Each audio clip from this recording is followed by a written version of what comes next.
மருத்துவ குணம் நிறைந்த புதினா கருவேப்பிலை கொத்தமல்லி சட்னி சுவையா எப்படி செய்யலாம் அப்படின்றத பத்தி பார்க்கலாம். அதுக்கு தேவையான பொருட்கள் என்னென்ன அப்படின்றதையும் பார்க்கலாம்.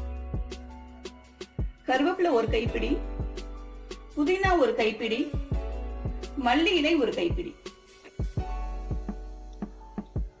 சின்ன வெங்காயம் 4, ஒரு சிறிய துண்டு இஞ்சி, 4 பல் பூண்டு, ஒரு மீடியம் சைஸ் தக்காளி, வரமிளகாய் 3, அரை மூடி தேங்காயை துருவி எடுத்துக்கலாம்.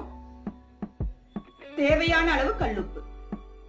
தாளிக்க தேவையான பொருட்கள்: எண்ணெய் தேவையான அளவு, 1 டீஸ்பூன் கடுகு, அரை டீஸ்பூன் பெருங்காயத்தூள், தேவையான அளவு கருவேப்பிலை. ஸ்டவ் ஆன் பண்ணிட்டு தேவையான அளவு எண்ணெய் ஊத்திக்கலாம்.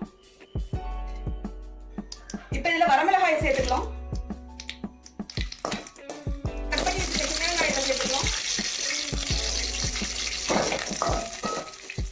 பொடியான இருக்கிற இஞ்சியை சேர்த்துக்கலாம்.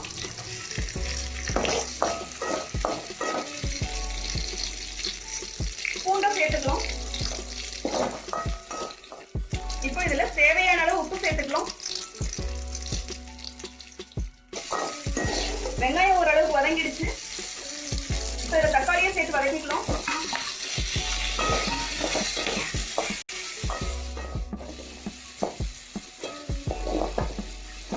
வெங்காயம் தக்காளி எல்லாம் நல்லா வதங்கிடுச்சு. இப்போ சுத்தம் பண்ணி வச்சிருக்க கருவேப்பிலை புதினா கொத்தமல்லியை சேர்த்துக்கலாம்.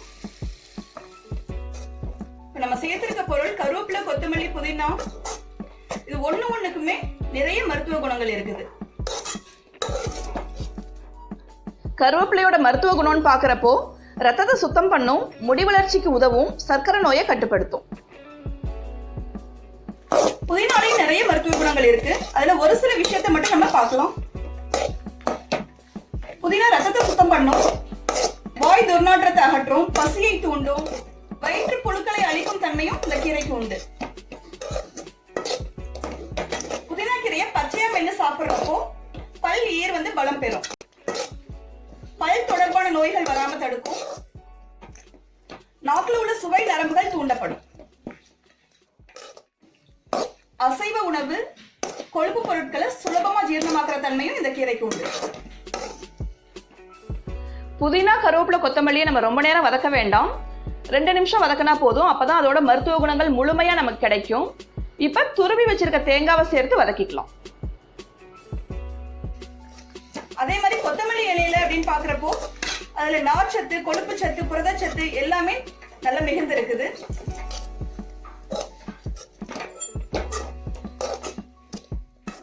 சரும நோய்களை குணப்படுத்துற தன்மையும் இந்த கொத்தமல்லி இலைக்கு உண்டு.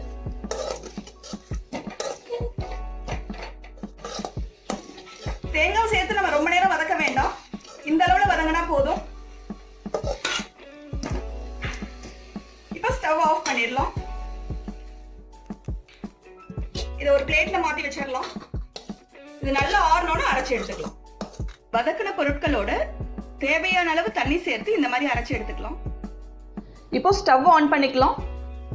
தேவையான அளவு எண்ணெய் ஊத்திக்கலாம். எண்ணெய் காஞ்சிடுச்சு. 1 ஸ்பூன் கடுகு சேர்த்துக்கலாம். கடுகு பொரிஞ்சிடுச்சு.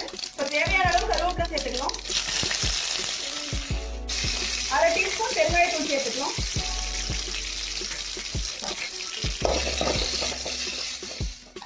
இப்போ அரைச்சு வச்சிருக்க சட்னியை சேர்த்துக்கலாம்.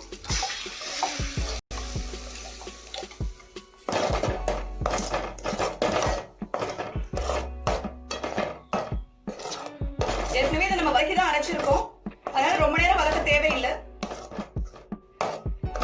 ஒரு 2 நிமிஷம் இந்த மாதிரி கலந்து விட்டா போதும்.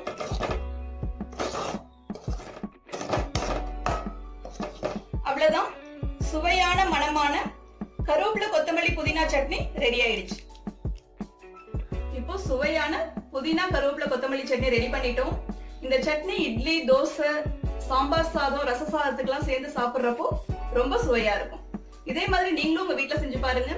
இந்த வீடியோ உங்களுக்கு பிடிச்சிருக்கு அப்படின்னா மறக்காம விஎன் சமையலை சப்ஸ்கிரைப் பண்ணுங்க. நன்றி.